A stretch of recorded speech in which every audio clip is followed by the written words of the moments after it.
اب صحیح ہے، ابھی دیکھیں اعوذ باللہ من الشیطان بسم اللہ اور محمد وآل الرحمن محمد صلوات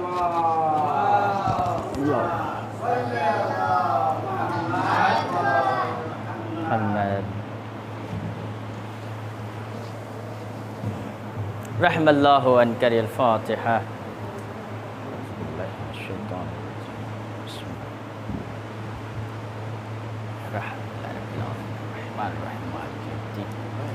إياك نعبد وإياك نستعين الصراط المستقيم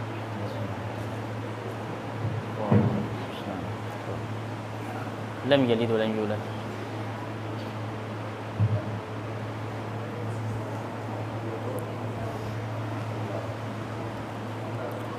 لا حول ولا قوة إلا بالله العلي العظيم أعوذ بالله من الشيطان الرجيم بسم الله الرحمن الرحيم رب اشرح لي صدري ويسر لي أمري واحلل عقدة من لساني يفقهوا قولي الحمد لله الذي هدانا لهذا وما كنا لنهتدي لولا أن هدانا الله لقد جاءت رسل ربنا بالحق مولانا مولى الثقلين جد الحسن والحسين أبي القاسم محمد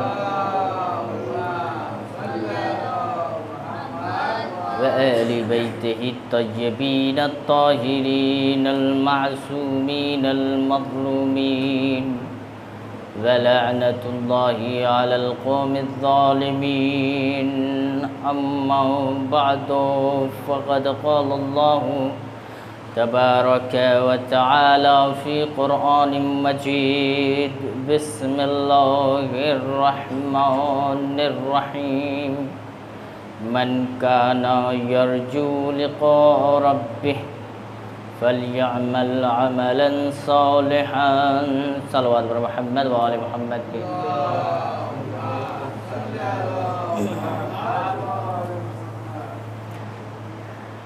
عزیزان گرامی، جیسا کہ 1 محرم سے لے کر کے آج تقریباً شب 12 صفر المظفر کی تاریخ آ گئی ہے۔ پروردگار عالم سے دعا ہے کہ جتنے بھی ہم نے حسین کے غم میں آنسو بہائے، ماتمداری کی، فرش عزا بچھایا، ان تمام کے تمام کو قبول فرما۔ عزیزان گرامی، اللہ تعالیٰ قرآن مجید میں ارشاد فرما رہا ہے کہ اگر تمہیں یہ احساس ہے کہ تمہیں پروردگار عالم کے ہاں جانا ہے تو فَلْيَعْمَلْ عَمَلًا صَالِحًا، تو پس تمہیں چاہیے کہ عمل صالح بجا لائے۔ تو عمل صالح کے راستے بہت سارے ہیں، سب سے پہلا راستہ نماز ہے، روزہ ہے، حج ہے، زکوٰۃ ہے، صدقہ ہے، خیرات ہے، عمل خیر ہے، اپنے دل میں حسد کو نہ رکھنا، یہ بھی بہت سارے راستے ہیں جن میں سے اگر ہم 4 سے 5 راستوں پہ عمل کریں گے تو اللہ سے قریب ہونے سے ہمیں کوئی نہیں روک سکتا۔ غور کیجیے عزیزان گرامی، آئیے جلدی عمل خیر، سب سے پہلا طریقہ یہ ہے کہ عمل خیر کے ذریعے سے اللہ سے قریب ہویا جائے۔ وہ عمل خیر کیا ہے؟ ایک پیغمبر گزرے تھے ایک زمانے میں، اللہ نے ان کے خواب میں ایک پیغام دیا، کہا کہ جب تم صبح اٹھنا تو 5 چیزوں کو انجام دینا۔ اب عزیزان گرامی، اس میں سے 2 پیغام کیا ہیں میں آپ کو بیان کروں گا۔ پہلا پیغام کیا ہے کہ جب تم صبح اٹھنا تو جو بھی سامنے تمہارے دکھے اس کو کھا لینا۔ غور کیجیے عزیزان گرامی۔ اور دوسری چیز کیا ہے کہ جب بھی تمہیں دکھے کوئی چیز تو اس کو دفن کر دینا۔ غور کیجیے، 2 چیز کیا ہے؟ ایک کو کھا جانا اور ایک کو دفن کر دینا۔ اب عزیزان گرامی، وہ نبی جب صبح اٹھتے ہیں تو سب سے پہلے اپنے گھر سے جب باہر نکالتے ہیں اپنے قدم کو تو کیا دیکھتے ہیں کہ ایک بہت بڑا پہاڑ ہے جو کالا ہے، اسود ہے۔ اب نبی ہے، پیغمبر ہے، گھبرا گئے، کہا کہ پروردگار عالم، میں اس پہاڑ کو کیسے کھا سکتا ہوں، کیونکہ تو نے پہلی چیز بتائی تھی کہ جو بھی سب سے پہلے دکھے اس کو کھا جانا۔ پروردگار عالم، اتنا بڑا پہاڑ میں کیسے کھاؤں گا؟ تو اب عزیزان گرامی، پروردگار عالم نے کہا کہ اے نبی، کوشش تو کرو، آگے تو بڑھو۔ اب جیسے ہی نبی آگے بڑھی تو پہاڑ اتنا بڑا چھوٹا ہوتا گیا، اور قریب آئے اور چھوٹا ہوا، اتنے قریب آئے کہ ایک لقمہ بن گیا۔ اب عزیزان گرامی، کہا جاتا ہے کہ ہر کام بہت مشکل ہوتا ہے، یہ نہیں ہو پاتا ہے، وہ نہیں ہو پاتا ہے، بہت مشکل لگتا ہے۔ عزیزان گرامی، کسی بھی کام کو کرنے سے پہلے یہ مت کہو کہ بہت مشکل ہے، بلکہ اس کام کو کر لینے کے بعد کہو کہ یہ کام اتنا مشکل ہے، کیونکہ کسی بھی کام کو کرنے سے پہلے آپ کو اندازہ نہیں ہوگا کہ یہ کام کتنا آسان ہے۔ غور کیجیے عزیزان گرامی، 10 منٹ آپ کو اگر بولنا ہو تو یہ مت سوچئے کہ 10 منٹ ہمیں بولنا ہے تو کتنا مشکل ہے، لیکن پہلے تیاری تو کریے۔ 10 منٹ بولنے کے لیے 2 گھنٹہ ٹائم تو دیجئے۔ غور کیجیے عزیزان گرامی، اسی طریقے سے نبی جیسے ہی آگے بڑھے، پہاڑ چھوٹا ہوتا گیا، چھوٹا ہوتا گیا۔ اب جیسے ہی لقمے کے جب برابر ہو گیا تو نبی نے اپنے دہن میں رکھا، اور جیسے ہی دہن میں رکھا تو پروردگار عالم سے کہا کہ پروردگار عالم، اتنا لذیذ میں نے آج تک کبھی لقمہ کھایا نہیں۔ غور کیجیے عزیزان گرامی، اب اس کے بعد جب وہ کھا لیا پہلا پہاڑ، دوسری چیز کیا تھی؟ کیا ہے کہ جب بھی سامنے دیکھنا کوئی چیز آ رہی ہو تو اس کو دفن کر دینا۔ اب جیسے ہی دیکھا دوسری چیز، آگے بڑھے کہ ایک تشت میں رکھے ہوئے جواہرات، سونے چاندی۔ غور کیجیے عزیزان گرامی، اب دوسری چیز دفنانا تھا، نبی تھے۔ اب نبی کی جگہ پر کوئی اور ہوتا تو یہی سوچتا کہ بھیا جواہرات ہیں، سونے کبھی ملیں گے نہیں، لائے رکھ لیا جائے۔ غور کیجیے، اگر نبی نہ ہوتا تو ظاہر سی بات ہے کوئی اور انسان ہوتا تو اس کو رکھ لیتا۔ اب نبی نے جیسے ہی دوسری چیز دیکھی کہ سونا جواہرات، اس کو دفن کر دیا۔ غور کیجیے، اب پھر جب سوئے تو خواب میں آئے، اللہ کا حکم ہوا کہ اے نبی، جب تم نے پہلی چیز کھائی تھی تو تمہیں پتہ بھی ہے اس کا فلسفہ کیا ہے؟ کہا کہ نہیں یا اللہ تم مجھے بتا، مجھے نہیں معلوم ہے۔ کہا کہ جو پہلی چیز تم نے کھائی تھی اس کا مطلب یہ ہے کہ جب تم غضب کے عالم میں ہوگو، جب غصے کی حالت میں ہوگے تو اس غصے کو پی جانا، کیونکہ غصے کو جب پی جاؤ گے اسی پہاڑ کی لذت کی طرح محسوس ہوگا۔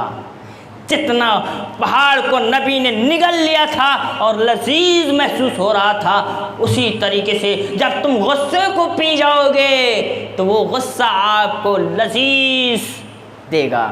غور کیجیے عزیزان گرامی، اور پھر اس کے بعد آئیے دوسری چیز بیان کرنے سے پہلے بتاؤں غصہ کیا ہے۔ اب عزیزان گرامی، غصہ کو پی جانے کا نتیجہ کیا ہوتا ہے؟ اب معاشرے میں دیکھیے، 2 گروپ ہو گئے، اگر لڑائیاں ہوں گی، اگر 2 گروپ میں سے اگر بزرگان آگے نہ بڑھ کر کے یہ کہیں کہ چلو جو کچھ بھی ہوا چھوڑ دو، اب ہمیں اپنے مزاج کو ٹھنڈا رکھ کر کے آگے بڑھنا ہے، تو کیا واقع ہوگا؟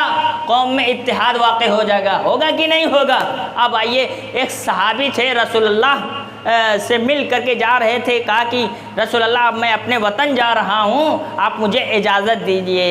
رسول اللہ وہیں پکڑ لیا، کہا کہ اچھا تم اپنے قبیلے میں جا رہے ہو، میری ایک وصیت یاد رکھنا، ایک وصیت یاد رکھنا کہ جب تم اپنے گھر جاؤ گے تو سب سے پہلے کام یہ کرنا کہ جب تمہیں غصہ آئے تو غصے کو پی جانا۔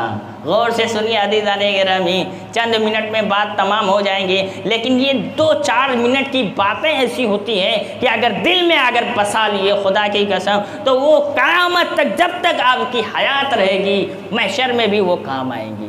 غور کیجیے عزیزان گرامی، کیا وصیت کی کہ جب بھی تمہیں غصہ آئے تو غصے کو پی جانا۔ اب آیا اپنے وطن، اپنے قبیلے میں کیا دیکھا کہ 2 قبیلوں میں لڑائی ہو رہی ہے۔ غور کیجیے عزیزان گرامی، اس وقت نیٹ ورک نہیں تھے، سوشل میڈیا نہیں تھے، سوشل میڈیا کے ذریعے اس کو پتہ چل جاتا، واٹس ایپ کے ذریعے سے نہیں عزیزان گرامی۔ جیسے ہی وطن میں پہنچا تو اس کو پتہ چلا کہ 2 قبیلوں میں لڑائی ہو گئی، ایک قبیلے نے ایک قبیلے کو مار دیا ہے، 2-3 کا خون ہو گیا ہے۔ اب اس کو جوش آیا، غصے کی حالت میں کہا کہ میں اس کا بدلہ لوں گا۔ اب جیسے ہی وہ تلوار کو نیام سے نکالا، لڑنے کے لیے آگے بڑھا، غصے کی حالت میں ہے عزیزان گرامی۔ اب دیکھیے وہاں پر جیسے ہی غصہ اس نے کیا، رسول اللہ کی بات یاد آ گئی، وہ وصیت یاد آ گئی کہ جب بھی تم اپنے قبیلے میں جانا تو اپنے غصے کو پی جانا۔ اب جیسے ہی وہ یاد آئی تو اپنی تلوار کو کہاں رکھ لیا آقا صاحب؟ نیام میں رکھ لی۔ اب عزیزان گرامی آئیے، پھر اس کے بعد طرح طرح کی تدابیریں آئیں، کہا کہ غصے کو پی جاتے ہیں، دیکھتے ہیں اس کے بعد کیا نتیجہ ہوتا ہے۔ اب جیسے ہی غصے کو پیا، اللہ تعالیٰ ادھر سے مدد کر رہا ہے کہ جاؤ اس قبیلے کے پاس جاؤ جو سب سے بڑا لیڈر ہے، اور جا کر کہنا کہ جو بھی ہم سے غلطیاں ہوئی ہیں ہم معافی چاہتے ہیں۔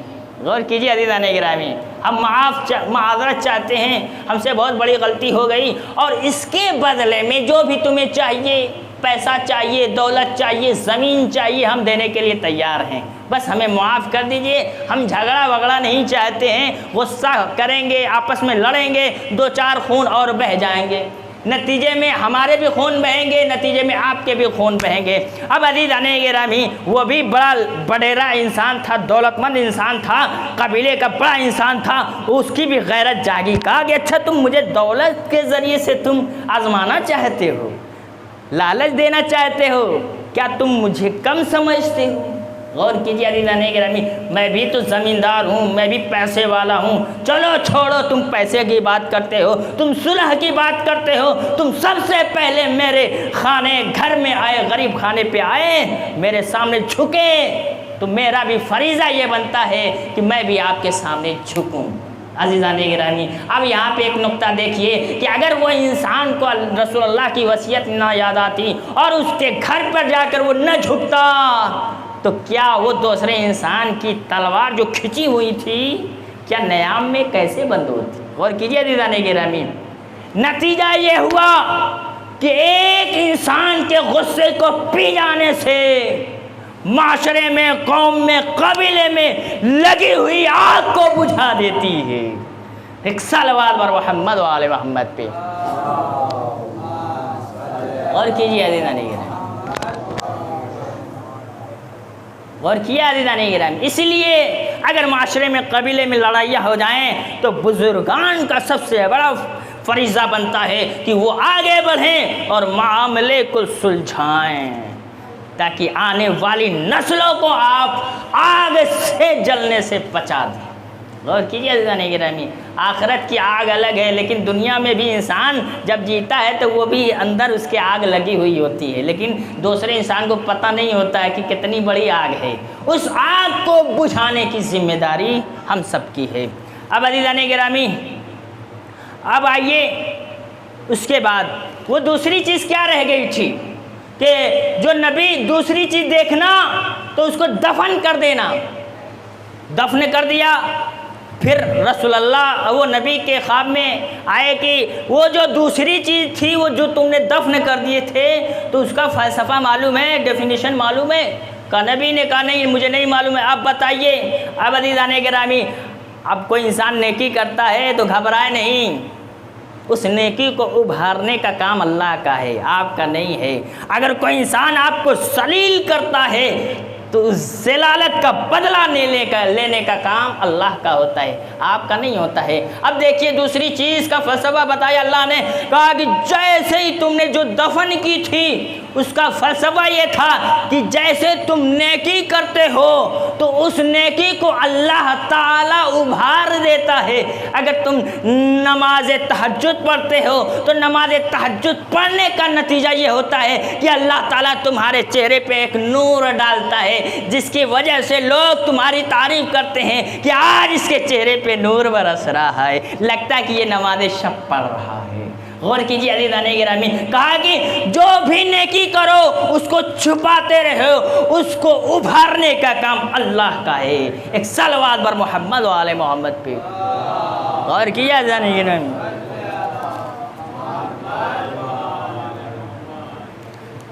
غور کیجیے عزیزان گرامی, اللہ نے کیا کہا, جو بھی عمل انجام دو چھپا کر کرو, اس کو ابھارنے کا کام ہمارا, آپ کا نہیں ہے.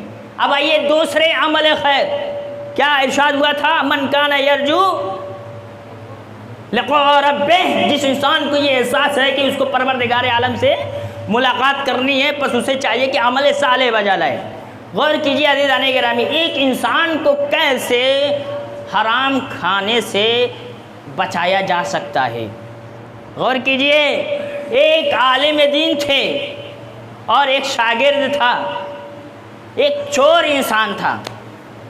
اور جو عالم کے شاگرد تھے, عالم کے غریب خانے پہ آنے کے لیے سیب خریدنے کے لیے ایک دکان پر گئے. غور کیجیے عزیزان گرامی, ربط مسائب دے دوں گا. اب جیسے ہی سیب کی دکان پر گئے تو کہا کہ کیا ریٹ ہے, تو کہا کہ بھیا کیا کام ہے, کس کے لیے لے کر جانا ہے. کہا کہ وہ عالم دین ہے, ان کا گھر وہاں پہ ہے, ان کے لیے لے کر جانا ہے. کہا کہ بھیا جو پیسہ دینا ہے دے دو, ہم اس عالم دین کے لیے ہم ریٹ نہیں طے کریں گے. غور کیجیے عزیزان گرامی, پیسہ نہیں. کہا کیوں, کیا وجہ ہے, آپ اس عالم دین کے لیے اتنا رحم. کہا کہ آؤ میں تمہیں ایک واقعہ بتاتا ہوں. کیا کہ جب میں ایک انسان تھا, چور, ڈکیتی کرتا تھا, اس ڈکیتی کی بنیاد پر اپنے بچوں کا پیٹ پالتا تھا. غور سے سنیے عزیزان گرامی, جب میں نے ارادہ کیا کہ اس کے گھر میں ڈکیتی کروں, اب جیسے ہی ایک دن اتفاق یہ ہوا کہ وہ کسی شادی میں جانے کے لیے گھر سے نکلے. اب جیسے ہی گھر سے نکلے تو میں ان کے گھر پہ ڈاکہ ڈالنے کے لیے چلا گیا. اب جیسے ہی گھر پہنچا تو ایک خوبصورت قالین پڑی تھی, میں نے لپیٹنا شروع کیا. کہا کہ بھیا اس کے اچھے دام ملیں گے, مارکیٹ میں بیچ دوں گا, اور اس کی وجہ سے جو بھی روٹیاں وغیرہ سیب وغیرہ ہوں گے, کھانے پینے کی چیزیں لے کر آؤں گا, میری بیوی بچے کھائیں گے. اب عزیزان گرامی, جیسے ہی قالین لپیٹ کر کے اپنے کاندھوں پہ لیا اور باہر آیا تو وہ عالم دین دیکھا کہ گھر کے باہر کھڑا ہوا ہے. ہکا بکا رہ گیا, ابھی تو عالم دین گھر سے نکلے ہوئے تھے, آخر کیا وجہ ہے. اب عزیزان گرامی غور سے سنیے, اس عالم دین کا کردار کیا تھا.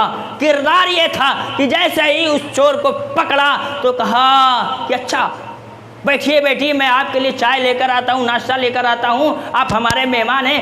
بیوی کو یہ احساس نہیں دیا کہ یہ چور ہے. غور کیجیے عزیزان, کیسے ایک انسان کے راز کو ایک عالم دین چھپا رہا ہے, کیسے اس کو نجات دلا رہا ہے.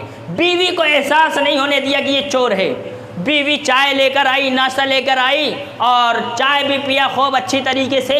اب چور نے کہا کہ اب مجھے جانے دیجئے, یہ قالین آپ کی لے لیجئے. اب عالم دین مسکراتے ہوئے کہا کہ بھیا یہ قالین جو ہے سنگل نہیں ہے, ڈبل ہے, دوسری بھی قالین لے کر جاؤ, اچھی قیمت ملے گی.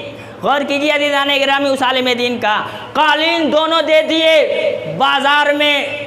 کہا کہ لے جا کر بیچ دینا, اور بیچنے کے بعد تم کیا کرنا, ایک ٹھیلا لینا اور ٹھیلے پر تم سیب بیچنا. غور سے سنیے عزیزان, کیسے ایک انسان کو دلدل سے نکال رہا ہے ایک عالم. کہا کہ سیب بیچنا, تم اپنے بچے اور بیوی کو حلال طریقے سے پرورش کرو. غور کیجئے, اب وہ مارکیٹ میں لے کر آیا, بیچ دیا. اب ٹھیلا خریدا, سیب بیچنا شروع کیا.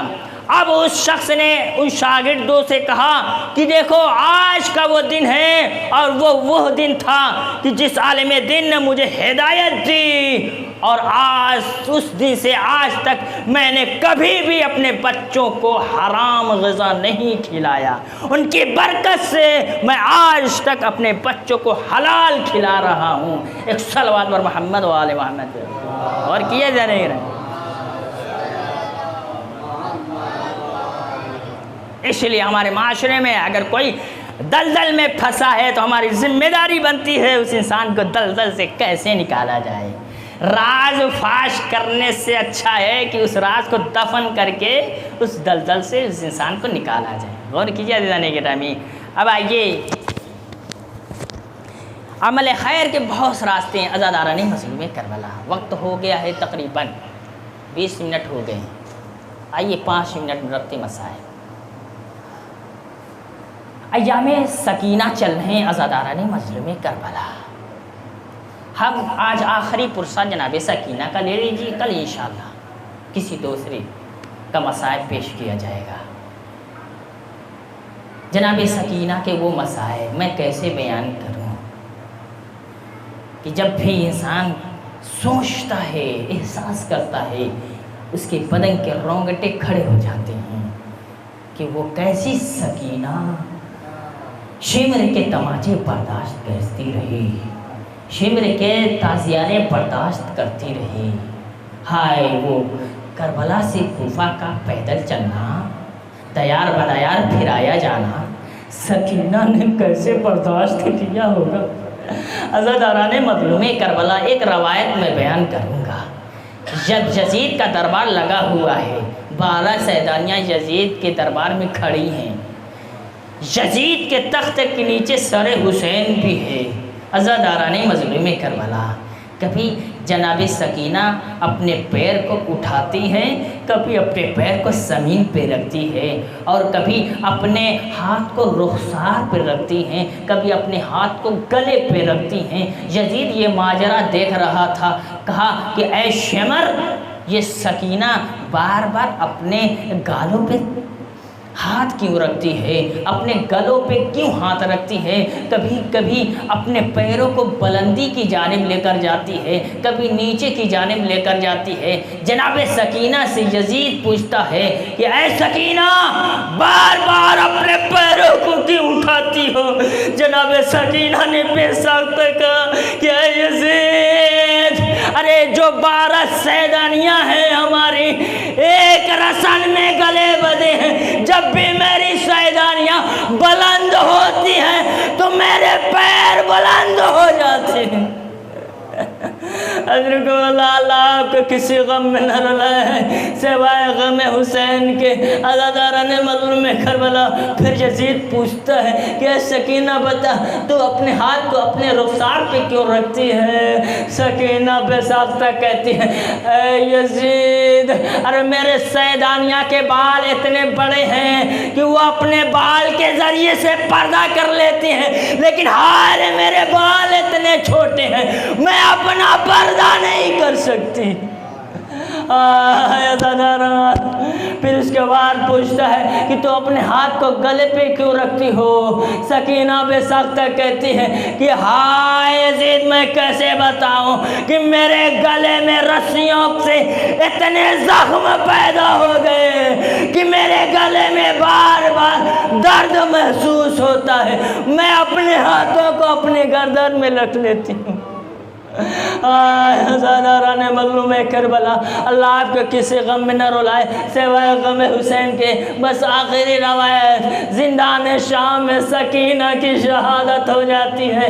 عزاداران مظلوم کربلا, یزید غسالوں کو بھیجتا ہے. جیسے ہی غسالہ جناب سکینہ کی قمیض اترنا چاہتی ہے, قمیض اتر نہیں رہی ہے. زینب سے پوچھا اے زینب, ارے اس بچی کو کون سا مرض تھا کہ جس کی قمیض نہیں نکل رہی ہے.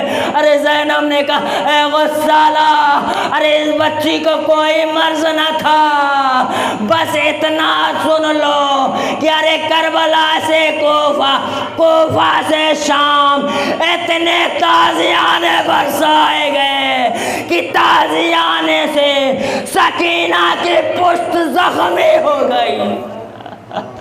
اے مولا اللہ کو کسی غم میں نہ رلائے سوائے غم حسین کے بزا زیدارہ نے مظلوم کربلا. اس کے بعد یزید نے کفن بھیجا. سید سجاد نے منع کر دیا نہیں نہیں ہمیں کسی چیز کی ضرورت نہیں ہے. عزادارہ نے مظلوم کربلا ایک جملہ کہا کہ میں سکینہ کو اسی کپڑے میں دفن کروں گا. زندان شام میں ایک قبر کھودی. قبر میں جیسے ہی سید سجاد سکینہ کو لے کر کے اترے ایک آواز بلند کی آئے بابا لے لیجئے آپ کی امانت میں آپ کو سپرد کر رہا ہوں. انا للہ و انا الیہ راجعون. تزم بقضائه وتسلیم لامره. بسم اللہ الرحمن الرحیم. اللہم کل ولیک الحجۃ بن الحسن صلواتک علیہ وعلی آبائہ فی هذه الساعة وفی کل ساعة ولیا وحافظا وقائدا وناصرا ودلیلا وعینا حتی تسکنہ وارضک طوعا وتمتعہ فیہا طویلا. ماتم افسان.